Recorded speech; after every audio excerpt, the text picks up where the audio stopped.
Lonthoktaba Nungshiba Taruksuba Tangkak Makhoi anigi punsigi manglan fanglaroi khaluba adu oirakhigadra haina makhoi anigi thamoida khalli thadoina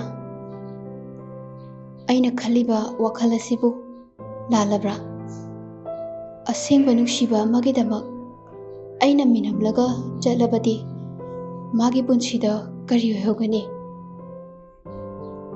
Siddharthna aigi asengba nungshiba mana khanglaroidra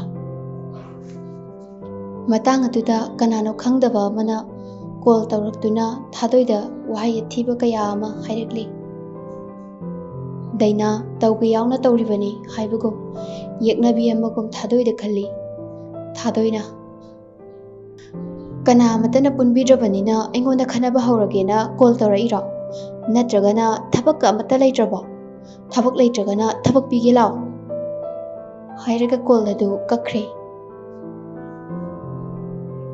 dainana masi miyamusitene nungaini nang hairaga singnaraga laikre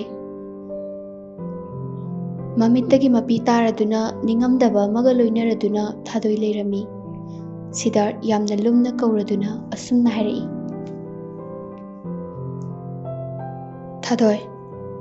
thadoi napi taraga nungaitana leiridubu kaigino thadoina kaisu tawde hairaga mapalamda adum thokre nungaitaba potlum kaya amadi puribani thadoi Siddharth wakhalda kaigino mana kaplise kaidubu yarazano sanahanbina imagi bungo ibe madubu hinjanga sehnaba la'o hayo hairakpaduda Siddharthna hoiba orchidna mabo indom chadi chak lamak tawre chak thongkhiroidro ichabu chak lamlabro thongladabani asomdana nuksibagi mairina yohinbagi thamoida chubagum tawre lingjel matangduda thadoida call tawrai hello nupi nungairiba kamai tawrige nawana pauga takhidrine thadoi thawai yam nungaitana khumlei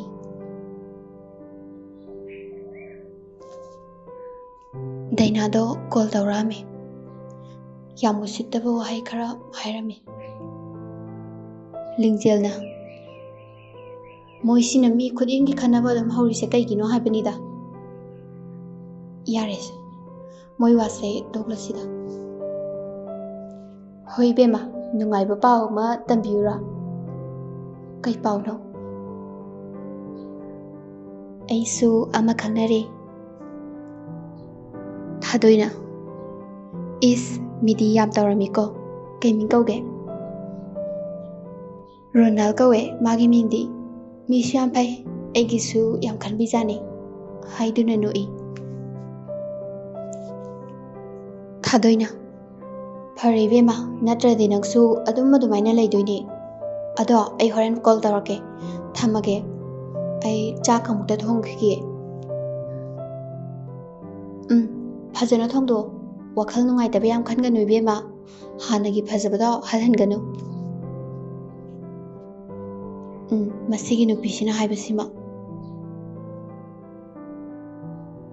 phone thamlaga chakhumlomda changlai thadoina ima kai thongdoino sanahanbina kangsoi thonglasi haina khumlai hoima orchidna inama chak thongbadu aisu yarake injangdam semo hoinama makhoi puna wari kaya amasu sanari Siddharth janglai aduga kainjang thongdoino ima sanahanbina kangsoi thonglage Siddharth thadoi makhoi ani gi mawong asi khambal chawnabagum nungsiba sadabagum su tawi thamoi ani gi marol phaunadrabagum su tawi kaidabu haironi thadoina Kaino, sigi nupasina changlaga yenga lerisina. Ngaura zalo. Asumna mapalomda kaimta hairamdana thoki. Jagin sang loiraduna makhoi chakadu chaminari. Sidar thadoi de yengladuna chakadu chai. Thadoi ikairaduna yengkhatpa tauda tumin yenglabasu chakti chari. Mapana sumna hairi. Icha se mit yengmadai tawida. Mit phaikini ko. Mapana nokladuna laknarakpani. Sanahanbina. Angangda amuk daknabiranu kaidorage mapa. Ikaikhranine. Thadoi haugatuna chak charambadagi thokre. Orchid yengduna laihawi. Mabo indom chase kaidorage. Thokrise. Chaksu yam chade. Sanahanbina. Masige ngangsina iyawda hek yawi. Orchid na yawningbagi. Hairamlaga phuklauna haugatuna thokre. Sidar Thoibi Nungshiba haurakle. Wahai amana magi thamoibu sumhatlaga phakibagum su tawrakle. Luhongbadagi thamoi masak khangnadabagum tawramliba thamoi ani adu ngasidi asengba nungshiba masak khangbagi mawong tawrakle. Yohenbadi makhoi anigi loinaidraba wari iramliba adu ngasidi mamittagi mapi taba makhai mai thabagumna tawrakle. Lonthoktaba Nungshiba Minamba Nungshiba oiramle. Nangna ibu nungshiramibado asi oinabagi nungshiba oiramle. Migi oikrabe nungshibi nangbu. Aina igi nungsibine haidunabu karamna migi makada yelugani. Nangi nungsibadi mamal naidraba nungsibani.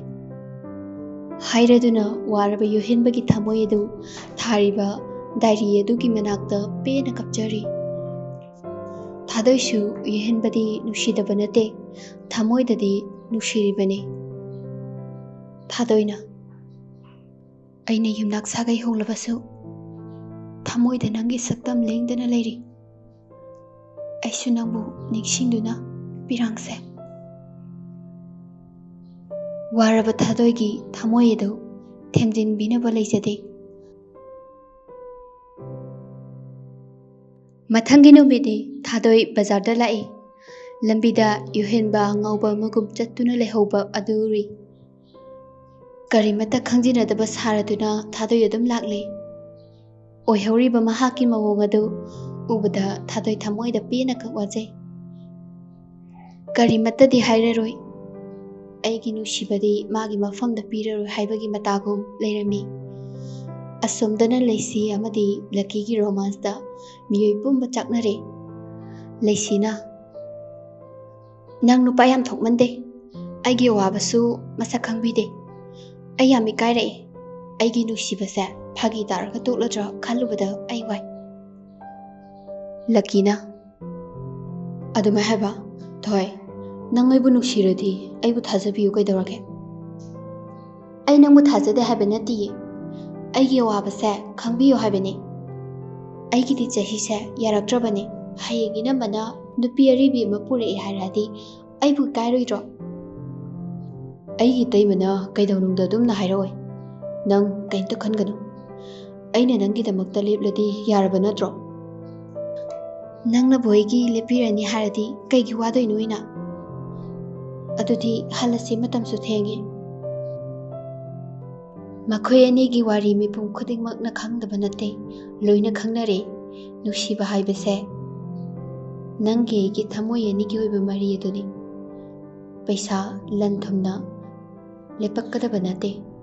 Hairaduna makhoi ani wari sanaraduna hairai. Nangna hayengwai aikhoida lakpa matamda leinaba yumkai loisinba hauradabani. Adudi aisu yum yaurabanina leihorage ko. Leisi leihore. Sanahanbi call tawraduna.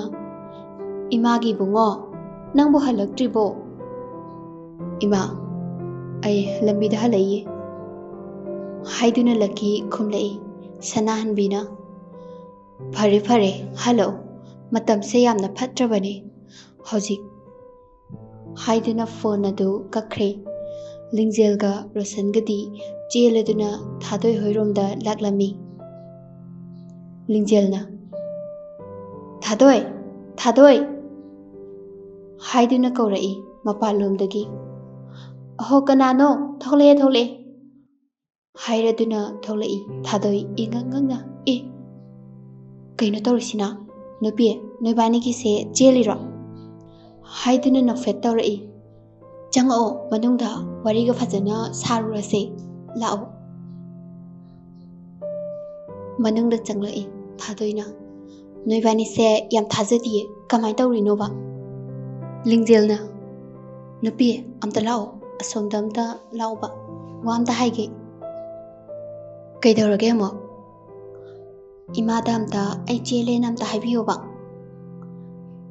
"ꯆꯠꯂꯣ, ꯅꯪ ꯃꯤꯁꯦ ꯀꯩꯅꯣꯝ ꯈꯟꯈ꯭ꯔꯅꯤ꯫ ꯑꯗꯣ ꯅꯣꯏꯕꯥꯅꯤꯒꯤꯁꯦ ꯀꯅꯥꯅ ꯀꯅꯥ ꯆꯦꯜꯂꯤꯅꯣ ꯍꯥꯏꯗꯨꯅ ꯅꯣꯛꯂꯛꯏ꯫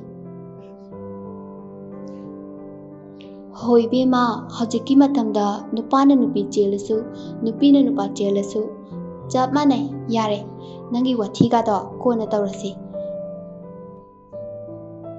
ꯑꯁꯤꯒꯤ ꯅꯨꯄꯤꯁꯦ ꯄꯨꯔꯥ ꯕꯦꯔꯥꯅꯤꯍꯦ, ꯍꯥꯟꯅꯒꯤ ꯃꯑꯣꯡꯗꯨꯕꯨ ꯍꯜꯂꯝꯗ꯭ꯔꯦ ꯍꯥꯏꯕ." "ꯍꯣꯏ ꯏꯕꯦꯝꯃ, ꯑꯗꯨ ꯍꯜꯂꯗꯤ ꯑꯩꯗꯤ ꯂꯣꯏꯔꯦꯗꯅ. ꯑꯗꯨꯗꯤ ꯅꯪ ꯏꯃꯥꯗ ꯄꯥꯎ ꯑꯝꯇ ꯍꯥꯏꯈ꯭ꯔꯣꯀꯣ." ꯍꯥꯏꯔꯝꯗꯨꯅ ꯔꯣꯅꯥꯜꯒꯤ ꯃꯅꯥꯛꯇ ꯂꯥꯛꯂꯤ ꯔꯣꯅꯥꯜꯅ꯫ "ꯑꯃꯨꯛ ꯀꯔꯥꯏꯗ ꯃꯥꯡꯉꯨꯏꯅꯣ?"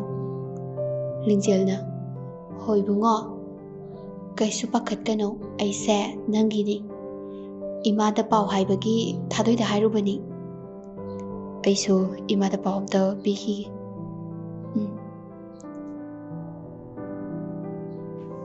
"ꯏꯃꯥ, ꯑꯩ ꯅꯃꯧ ꯅꯨꯄꯤ ꯆꯦꯜꯂꯦ." ꯁꯅꯥꯏꯕꯦꯝꯃꯅ "ꯀꯔꯤ ꯍꯥꯏꯕ?